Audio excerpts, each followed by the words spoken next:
Notre caméra est témoin ce jour-là d'une scène qui se répète depuis plusieurs années. Nous sommes à Mugu, petite ville de Corée du Sud. Ces enfants viennent de la capitale, Séoul. Prenez vos sacs et alignez-vous dehors. Ils sont élèves de primaire et le temps d'un week-end, ils vont suivre un stage habituellement réservé à des soldats.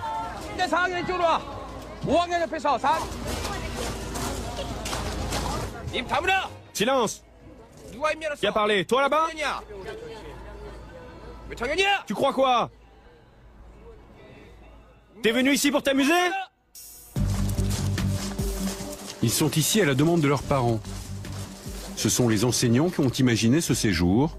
Quant aux instructeurs, eux, ils sont tous d'anciens du corps des Marines de l'armée coréenne.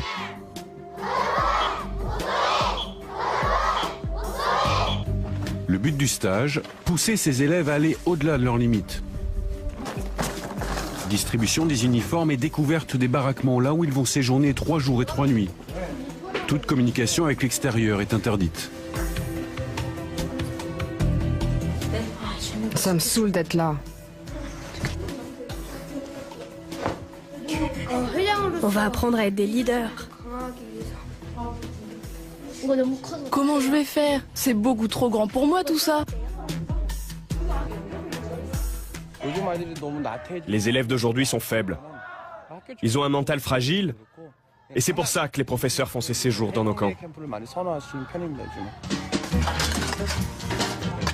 En Corée, ces stages étaient d'ordinaire réservés aux entreprises pour remotiver leurs cadres. La formule a gagné bon nombre d'écoles. Celles-ci veulent des élèves compétitifs.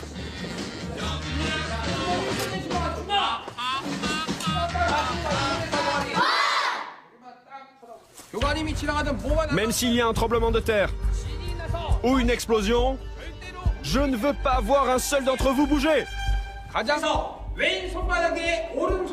Ils vont rester enfermés dans le gymnase du camp jusque tard dans la nuit pour apprendre les rudiments du garde-à-vous et enchaîner les exercices physiques.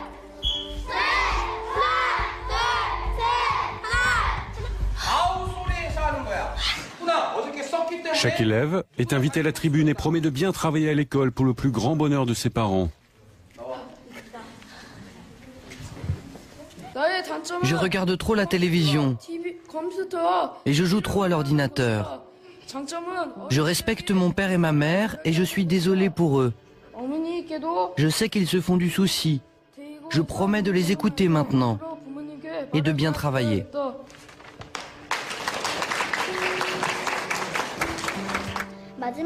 Selon les études, les élèves sud-coréens sont aujourd'hui classés parmi les meilleurs au monde. Et cette réussite, le gouvernement en est très fier.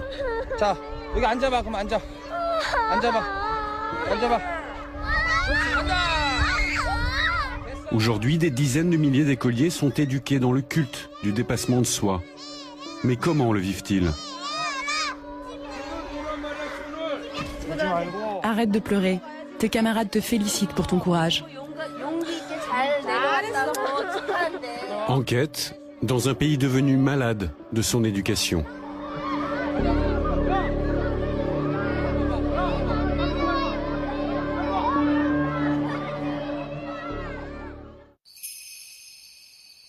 À l'heure où la plupart des enfants sont dans leur lit, les lumières de cette salle de classe sont encore allumées. Il est presque 22 heures dans ce lycée de Séoul. Une cinquantaine d'élèves planchent encore. Ils ne préparent pas un examen, mais comme tous les soirs, ils révisent leurs leçons. Nagyang, 17 ans, est en première. Elle a connu le stage militaire de Mugu elle aussi, comme beaucoup de ses camarades. C'était l'année dernière lorsqu'elle a intégré ce lycée, pour la préparer physiquement à ses journées marathon, et surtout à l'épreuve la plus importante de sa vie, l'examen d'entrée à l'université. On a beaucoup de travail en mathématiques. Au moins 3 heures de devoirs par jour. Mais si on veut suivre les programmes scolaires, il faut qu'on travaille beaucoup plus que ça. Si je ne fais pas ça maintenant, je prendrai du retard. Et je devrais faire ce travail le lendemain matin. Donc, on doit être là tous les soirs. Et de toute façon, si on ne faisait pas ces devoirs, les professeurs nous donneraient une punition. Ce système d'études après la journée de classe est imposé dans la majorité des écoles publiques, dès 18 h jusqu'à 22h30. Il n'y a pas de professeur, pas de surveillant non plus. Chaque élève se gère tout seul. Parmi les camarades de Nagyang, nombreuses sont celles qui, épuisées, ont déjà sombré dans le sommeil. Leur journée a commencé il y a 14 heures.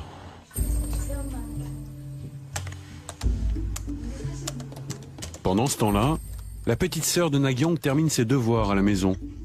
Mingyong a 10 ans, elle est en classe de CM1 et pour elle, jusqu'à 22 h, les devoirs sont obligatoires. Est-ce que tu sais pourquoi tu travailles autant? Oui, ma maman me dit que c'est pour que j'ai un meilleur avenir. Et je suis d'accord avec elle.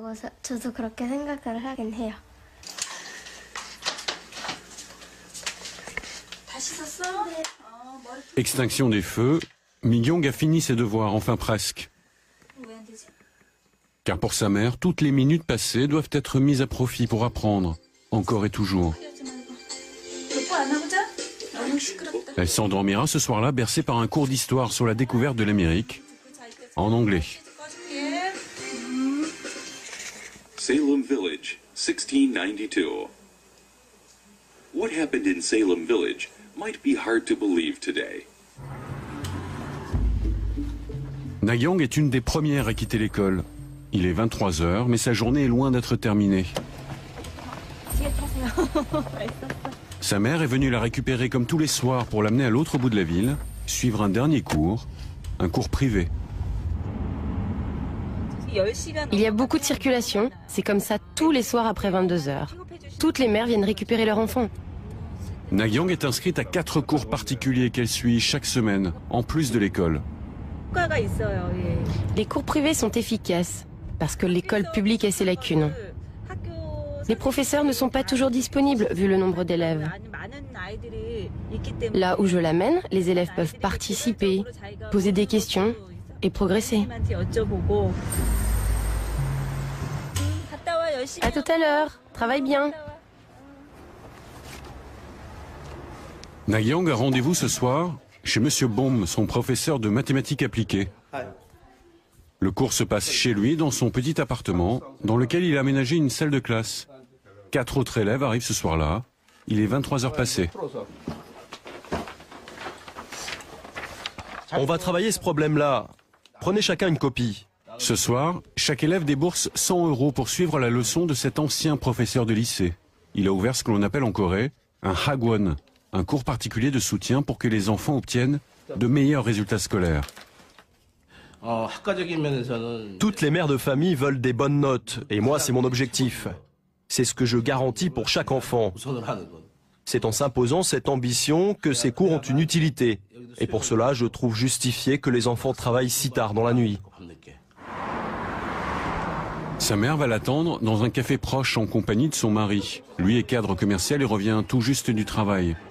Les horaires qu'ils imposent à leurs 2 filles, ils l'assument et affirment qu'ils n'ont pas d'autre choix. Parfois, j'ai vraiment de la peine pour elle. Mais il faut que l'on passe par là. Oui, notre société est très particulière parce que très compétitive. En tant que parents, on veut qu'elles aient un avenir. Et pour les préparer, il faut qu'elles s'y mettent dès maintenant. Nous, les mères coréennes, on dit que nos enfants intégreront une bonne université s'ils dorment 5 heures par nuit. Au-delà, c'est pas possible. Il m'arrive de demander à la grande d'arrêter de travailler et de venir dormir. Mais si elle m'écoute et qu'elle dort, alors je suis désemparée. Je me dis, mais pourquoi elle dort alors qu'elle pourrait étudier? Et là, je passe de la pitié à la colère. Nagyang? Tu es sorti de ton cours? Très bien. Ben, on arrive. À tout de suite. Retour à la maison avec Nagyang. Il est un peu plus d'1 heure. Elle s'était levée à 6 h du matin. Sa journée aura duré 19 heures.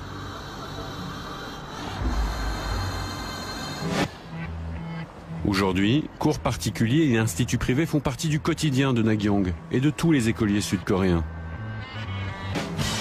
Il démarre une nouvelle journée de cours en plein après-midi. Dès 15 h dans les rues de la ville, un balai de bus aux couleurs de ces hagwon. Ils organisent eux-mêmes le ramassage de leurs élèves pour les conduire directement dans leurs locaux. Rien qu'à Séoul, il en existe plus de 25 000.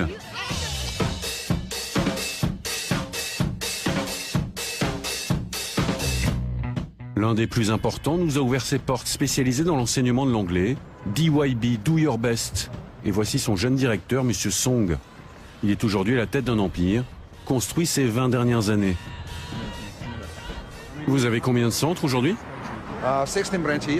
J'ai 16 antennes dans tout le pays et je dois en ouvrir 2 autres cette année. Suivez-moi. Monsieur Song aime entretenir sa propre légende, lui-même un ancien professeur d'anglais. Il a commencé face à 4 élèves seulement. Aujourd'hui, 20 000 enfants sont inscrits dans son Hagwon. Il dégage chaque année un chiffre d'affaires de 45 millions d'euros.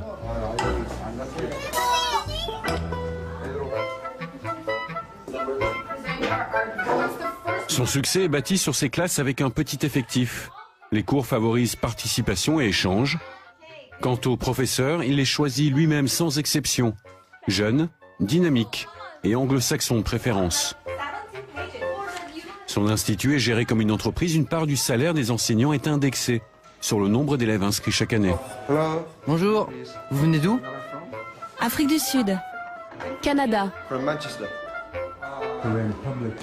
Vous ne cherchez pas à recruter des professeurs qui ont une expérience dans l'enseignement public. Eux veulent venir ici, mais moi je n'en veux pas parce qu'ils ont un état d'esprit différent.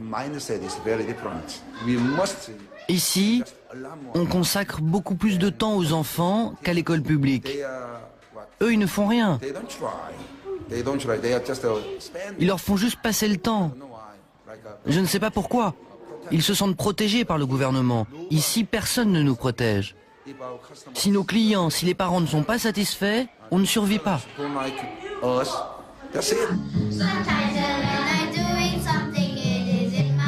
Les familles déboursent en moyenne 500 € par mois et par enfant pour suivre les enseignements.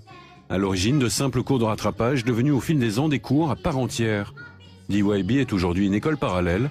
Les parents et les professeurs en sont convaincus. Et les élèves aussi.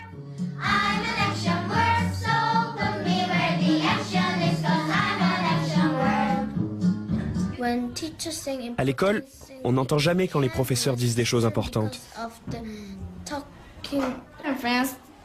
En France, les écoliers n'apprennent rien d'autre que ce qu'ils apprennent à l'école? Non. Vraiment? Ça te surprend? Qu'est-ce qui te surprend? En Corée, beaucoup d'enfants vont dans les instituts et n'ont pas le temps de jouer. Et vous dites qu'en France, ils n'apprennent pas dans les instituts. Alors, ils apprennent pas grand-chose et ils peuvent jouer beaucoup plus que nous. Et rien. tu trouves ça mieux ou pas? Non. Pourquoi? Parce que je pense qu'apprendre, c'est mieux que jouer. Apprendre, à tout moment, toujours plus et à toute heure. Ces instituts privés n'ont pas le statut d'école, ils ne délivrent pas de diplôme. Mais dans l'esprit des parents, c'est comme une deuxième scolarité obligatoire. Les jeunes Sud-Coréens détiennent aujourd'hui un record mondial. 15 heures en moyenne de travail par jour. Nagyong. Nagyong, c'est l'heure. Nagyong est la première que sa mère réveille le matin. Elle a dormi 5 heures. Allez, lève-toi, même si c'est dur. Va te mettre sur le canapé.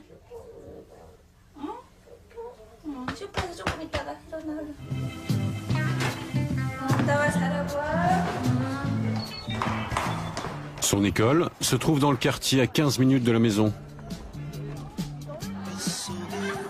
Début des cours à 8h moins le quart jusqu'à 17h l'après-midi.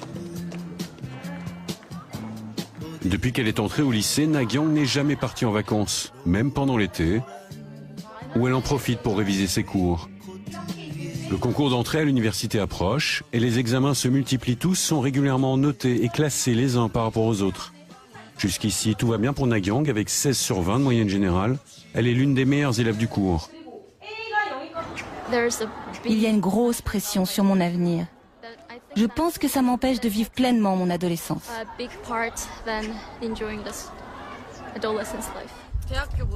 Dans notre pays, on nous rabâche tout le temps qu'on n'aura pas de travail si on n'intègre pas une bonne université. On sera au chômage et notre avenir sera bouché. Et donc je pense que travailler, c'est notre destin.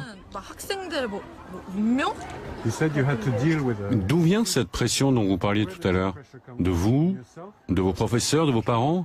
De la société? C'est moi qui me mets la pression. Vous êtes inquiète? Oui, je suis vraiment inquiète. C'est trop difficile pour moi d'imaginer devoir affronter la dure vie qui m'attend sans étudier avant.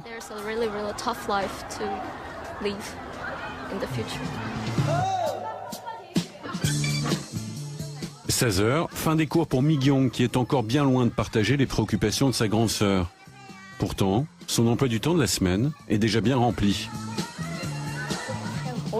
Allez, dépêche-toi, on n'a pas le temps. En plus des cours à l'école publique, sa mère l'a inscrit cette année à 4 cours privés. Que pensez-vous des parents qui se pressent vers les cours privés sitôt vos cours terminés?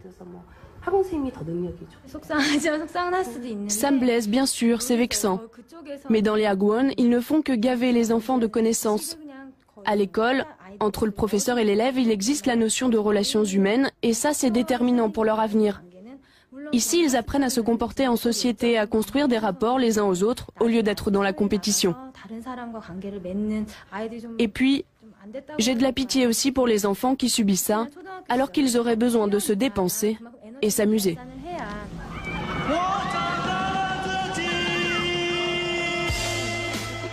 Les récréations à l'école offrent les rares moments de détente pour les deux sœurs.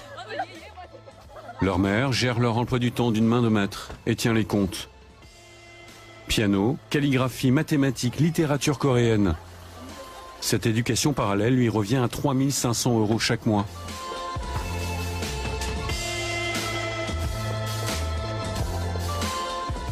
Et pour payer ses cours privés, elle a dû trouver un travail. Elle donne elle-même des cours privés. Bonjour. Entre et installe-toi. Elle a donc réquisitionné une pièce de leur modeste appartement. Dans cette salle de classe improvisée, elle enseigne tous les après-midi les maths aux enfants de l'immeuble. C'est la plus grande part de nos dépenses. 1/3 de notre budget familial. Mais vous savez, c'est pareil pour toutes les familles coréennes. Certaines dépensent même plus, mais en pourcentage, l'éducation reste la plus grosse dépense. Jusqu'à combien peut coûter un cours? Pour une seule matière, ça peut monter jusqu'à 1 000 €. Un sacrifice financier pour les parents, et pour ces filles, peut-être, le sacrifice de leur enfance.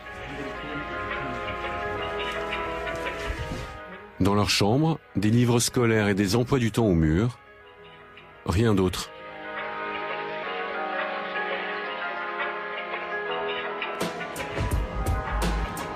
Comment ce système privé a-t-il pu se généraliser en moins de 30 ans? La réponse tient en un chiffre. Il y a 70 ans, 7 Coréens sur 10 ne savaient ni lire ni écrire.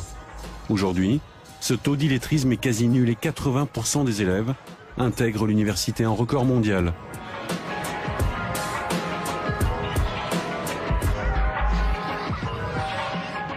La Corée, c'est l'histoire d'un pays pauvre devenu en moins de 50 ans la 13e puissance mondiale. L'éducation est l'une des clés de ce succès.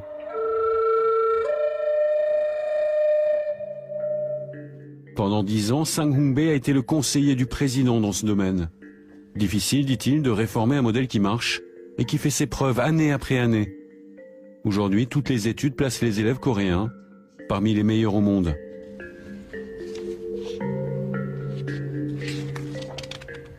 Math, number 3. 3e en maths, 2e en lecture, 4e en sciences. Et on est premier pour résoudre les problèmes mathématiques. Pour limiter la sélection par l'argent, les autorités ont tenté de freiner le développement des hagwon, mais elles ont dû céder face à la pression des parents.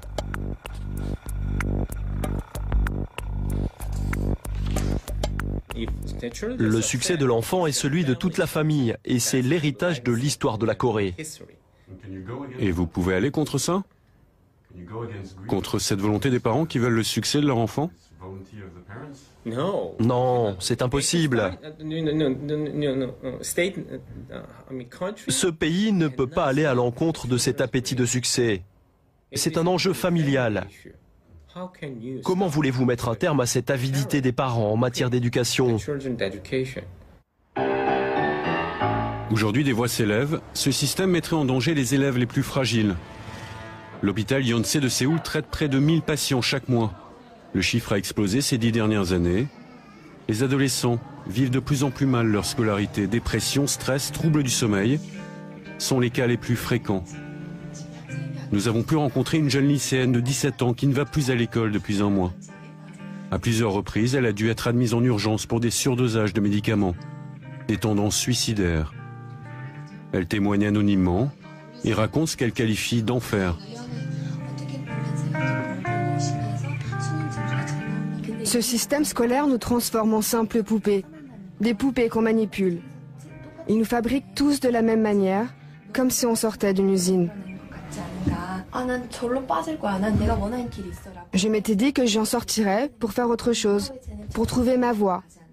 À partir du moment où j'en ai parlé, j'ai été complètement isolée, de mes amis et de mes parents. Ils ne voulaient pas m'écouter et portaient sur moi un regard accusateur. Les parents de cette patiente refusent de l'entendre et veulent qu'elle retourne en classe dès que possible.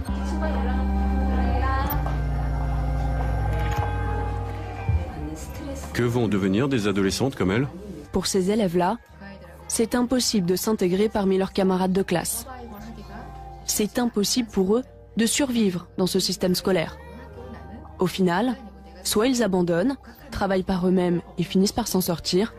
Dans le cas contraire, s'ils restent, ils deviennent fous.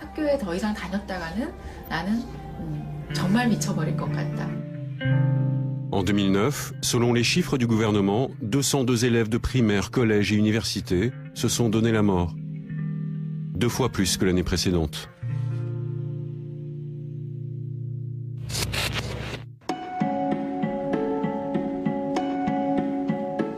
Quelques jours plus tard, nous avons retrouvé Nagyang dans un restaurant du centre-ville. Moment rare, toute la famille est réunie autour de la table. C'est aussi un grand soir pour Nagyang. Après le dîner, ses parents l'ont autorisé à rejoindre ses amis jusqu'à 22 h.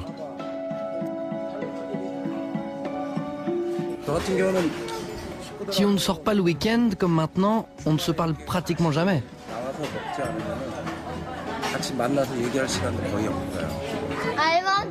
Allez maman, moi aussi je veux du temps libre. Je veux sortir.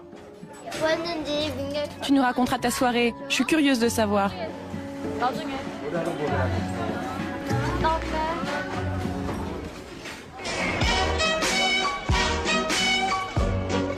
C'est dans le quartier de Hondae, rendez-vous de toute la jeunesse branchée de Séoul, que Nagyang retrouve ses amis. Ses parents lui autorisent en moyenne une sortie par mois. Et ce soir, soirée karaoké, une passion nationale pour tous les jeunes de son âge.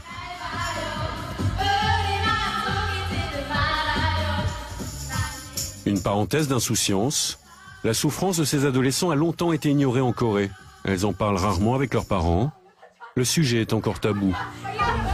Est-ce que vous avez un petit ami? Non, mais j'aimerais en avoir un. Mais c'est pas possible.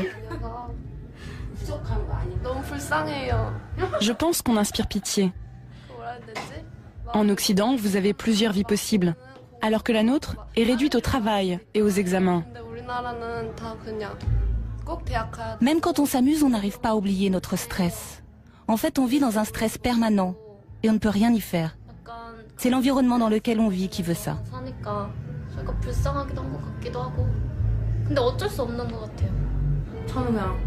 Ça me donne envie de pleurer.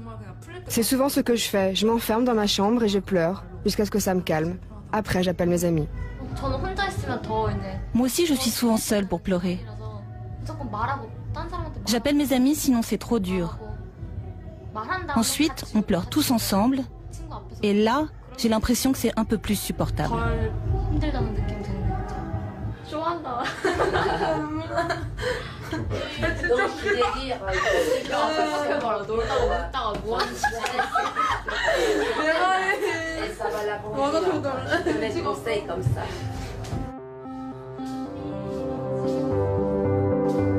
Elles ont la fragilité de leur âge et une détermination hors du commun. Mais ont-elles vraiment le choix? Elles se rêvent un futur, mais une fois leur diplôme en poche. À 10 ans, Mingyong joue encore les impertinentes. Sa mère l'imagine en médecin. Elle nous a confié son rêve en secret. Elle veut devenir écrivain.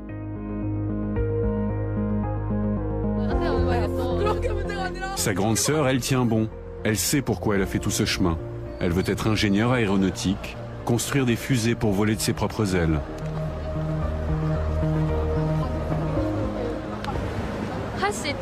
Je veux qu'on me fasse confiance et qu'on arrête de contrôler mon travail. Je suis courageuse et je vais y arriver.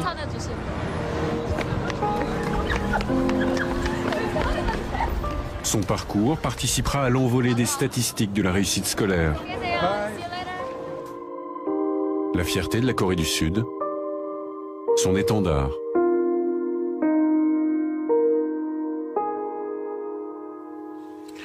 C'est la fin de cette émission. Merci d'être resté en notre compagnie tout au long de cette soirée dans ce nouveau décor. On reste en contact sur france2.fr et les réseaux sociaux. Et on se retrouve la semaine prochaine avec de nouveaux reportages inédits. Et puis n'oubliez pas, rendez-vous samedi à 14h pour la suite d'un reportage sur les CEF, les centres d'éducation fermés, qui accueillent de jeunes délinquants en leur évitant la case prison. Bilan, 8